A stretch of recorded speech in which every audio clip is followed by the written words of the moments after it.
Hello, my dearest students. Welcome back. Welcome back. I hope you're all doing well and studying hard. Today we're diving into a story that's, it's not just super important for your exams. It's one of the most powerful and moving chapters you'll study, for sure. Okay, so before we jump into this beautiful chapter, Birth by A.J. Cronin, I have a tiny request for you. Jaldi say, go on, hit that subscribe button. And hey, share this with your friends because everyone should benefit, right? Chalo, let's begin. All right, let's get right into the heart of it. As we go through this story, I want you to keep one big question in your head. Just think about this. Can a young doctor who's completely lost in his own problems, can he perform an actual miracle? This question, my dear students, is everything. It's the core of the entire story. So, our story kicks off near midnight, and we meet our hero, a young doctor named Andrew Manson. Now, he has no idea, but he's about to get a call that's going to test him in every single way you can imagine. So picture this. It's late and Dr. Andrew is walking home. He's feeling pretty down, He just had a disappointing evening with his love, Christine. And then, out of nowhere, this man, Joe Morgan, rushes up to him. You can just see the worry all over his face. His wife is about to have their first child, and get this, after 20 long years of marriage. They desperately, desperately need the doctor's help. Of course, Andrew agrees. Even though he's exhausted himself, he follows Joe to his small house. The moment he steps inside, you can just feel it. The air is thick with tension. And so, a long, anxious wait begins. Now, this is so interesting. Look at this contrast here. It's a huge theme in the chapter. You have a doctor who's completely divided. Inside his own mind, he's just lost, right?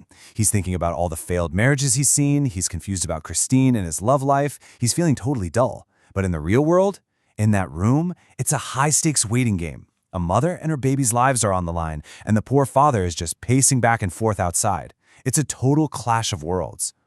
And while he's waiting, the grandmother-to-be, Susan's mother, she says this to him. "She's awful set upon this child, Dr. Buck." Wow, that one line, it tells you everything, doesn't it? This isn't just a baby. This is 20 years of hoping and praying all wrapped up in this one moment. You can just imagine the pressure building up on Dr. Andrew.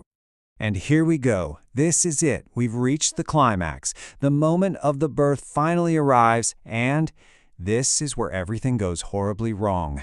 The real fight. The fight for two lives starts right now. So after a long, difficult struggle, the child is born. But there's just silence. No cry. The baby is lifeless. You can just imagine that shiver of horror that runs through Andrew. He'd promised them. He'd said everything would be okay. And in that moment, it must have felt like a complete and total failure. So in this critical moment, he's facing an impossible choice, a dilemma. The baby is lifeless, but at the same time, the mother, Susan Morgan, she's collapsed. Her pulse is fading away. Who do you say first? There's no time to think. He just acts on pure instinct, which really shows you how good his training was. First things first, save the mother. He gives her an injection, works frantically to get her stable. And it works. Her heart gets stronger. Phew, she's safe. Now he can turn his attention to the child. So the mother is safe. Andrew, probably with sweat just pouring down his face, turns and frantically asks the midwife, "Where's the child?" And what she does next is, it's shocking. It shows you she had already given up completely. Okay, Bacho, I want you to really focus now. Get ready, because this is the most intense, the most powerful part of the whole chapter. This is what we call the miracle moment. Can you believe it? The midwife had just placed the baby's body under the bed among all the wet newspapers. She thought it was over, a lost cause. But Andrew? No way. He refused to give up. He kneels down and pulls the little baby out. It's a perfectly formed little boy, but his body is just limp and white. His little head is just lolling on his neck. It looks absolutely hopeless. Instantly, Andrew's medical training kicks in. He knows what this is. Asphyxia pallida. Now, I know, that sounds like a very big, scary medical term. Don't worry about it. All it means, in simple words, is that the baby wasn't breathing because it didn't get enough oxygen. It was pale, the pulse was weak. It was a very, very serious situation. But then, something clicks in his memory. He remembers seeing a special treatment for this once. So he yells for 2 basins, one with steaming hot water and the other with icy cold water. And what he does next It's like this crazy idea. He starts juggling the baby between the hot and the cold, back and forth, back and forth. It's a desperate attempt to shock that little body, to force it to take a breath. Can you imagine the scene? He does this for what feels like forever, almost half an hour of this frantic effort, and nothing. He's sweating, his arms are aching like crazy, and the midwife, she's just watching in horror, and she finally begs him, "For mercy's sake, doctor, it's stillborn." The feeling in that room must have been just crushing defeat. Everyone has given up hope. Everyone, except for Andrew. He's exhausted, but he gives it one last, final push. One last effort. And then a tiny movement. The small chest he's holding gives a little heave. Then another one. A tiny bubble of mucus appears from his nostril. The skin starts to turn from white to pink. And then, the most beautiful sound in the world breaks the silence. The child cries. He did it. He actually did it. That cry, it changes everything. Not just for the family, but for Dr. Andrew himself. Let's talk about what happens next, because this was so much more than just a medical procedure for him. This was something real. He's completely exhausted, just drained. He hands the crying baby to the nurse and just walks out of the house. By now, it's dawn. The streets are filling up with miners heading to work, but Andrew doesn't even see them.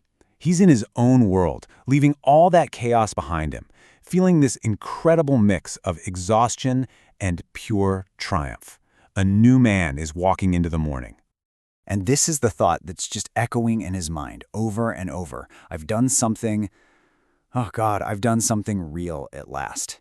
In that one moment, all his personal problems, his worries about Christine, his confusion, it all just melted away. By saving those 2 lives, he found his purpose. He did something that was truly, truly meaningful, something real. All right, my brilliant students, now listen up. Pencils down, eyes here. Let's get you ready for your exams, because this next part is so important. A question from this part, it pakka aayega. It will definitely come. Okay, so here it is. This is probably the most important question from the whole chapter, Butcho. I can almost guarantee you'll see this in your exam.